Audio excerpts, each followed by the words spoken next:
লৌকিকতার জন্য, লোক দেখানোর জন্য ইবাদত বন্দেগী করে। আল্লাহ বলেন ফাওয়াইলুল লিল মুসাল্লিন আল্লাযীনা হুম আন সালাতিহিম সাহুন। জোরে বলুন আল্লাহু আকবার। আল্লাহ এখানে শর্ত করে দিয়েছেন ফাওয়াইলুল লিল মুসাল্লিন, যারা লোক দেখানোর জন্য বন্দেগী করবে, লৌকিকতার জন্য যারা ইবাদত করবে, তাদের ইবাদত গ্রহণযোগ্য নয়। ফাওয়াইলুল লিল মুসাল্লিন, ওই সমস্ত মুসল্লিদের জন্য ধ্বংস, ওই সমস্ত মুসল্লিদের জন্য দুজকের আগুন কে রাখছেন? আল্লাহ। তাহলে ইবাদত হবে কার জন্য? আল্লাহ। আরো জোরে বলেন কার জন্য? আল্লাহ। কুল ইন্না সলাতি ওয়া নুসুকি ওয়া মাহইয়ায়া ওয়া মামাতি লিল্লাহি রাব্বিল আলামিন। হে রাসূল, আপনি বলে দেন আপনার ইবাদত, আপনার বন্দেগী, আপনার সালাত, আপনার পবিত্রতা, আপনার বেঁচে থাকা, আপনার পরপারে চলে যাওয়া সবকিছু কার জন্য? আল্লাহ। জোরে বলেন কার জন্য? আল্লাহ। এখন নবীটা যদি আল্লাহর জন্য হয়, আমরা নবীর উম্মত, আমাদের ইবাদত, আমাদের নামাজ, আমাদের পবিত্রতা কার জন্য? আল্লাহর জন্য। ওয়ালাম ইয়াখশা ইল্লাল্লাহ। এই যে হুজুর বসে আছেন, আমাদেরকে তাসবিহটা পড়াইছে, অর্থাৎ শুধু আল্লাহর ভয় ছাড়া সে অন্য কিছু ভয় করে না। জীবনের প্রতি ক্ষেত্রে সে আল্লাহকে ভয় করে। এই লোকটাই হচ্ছে প্রকৃত মুমিন। সুবহানাল্লাহ। জোরে বলেন তাহলে ভয়টা কাকে করতে হবে? আরো জোরে বলেন কাকে? আল্লাহকে। এখন আল্লাহর ভয় যদি করেন, তাহলে কি আযানের পরে বাহিরে বসে থাকা যাবে না মসজিদে আসা লাগবে?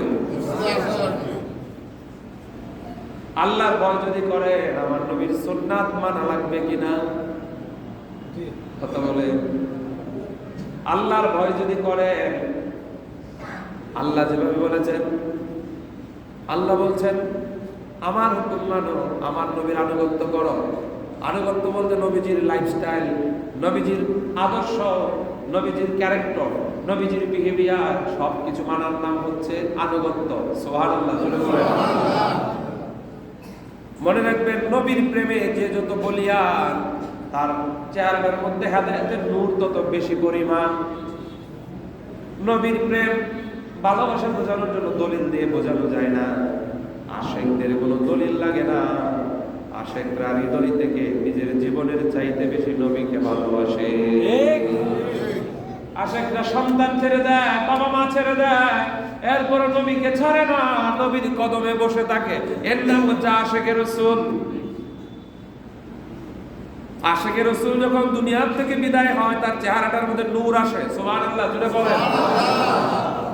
আর নবীর দুশমন যখন মরে যায়, চেহারাটা বিকৃত হয় নাকি হুজুর? প্রমাণ কিন্তু এখানে। কারণ এত কঠিন কথা বলে লাভ নাই, সোজা কথা। আপনি কত বেশি নবীর প্রেমিক, মৃত্যুর পরে প্রমাণ হয়ে যাবে, যাবে না?